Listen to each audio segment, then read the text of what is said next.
Welcome to a quick overview of the book of Genesis, the first book of the Bible. Genesis is divided into two parts.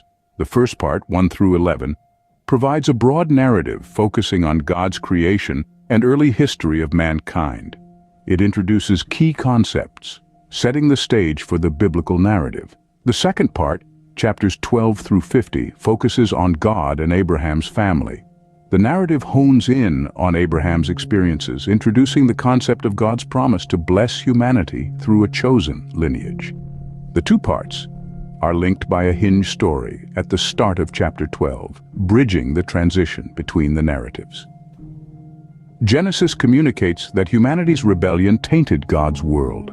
However, God's promise remains central to the narrative. The ultimate question becomes, what will God do to fulfill this promise? Genesis offers a foundational understanding of God's interaction with humanity,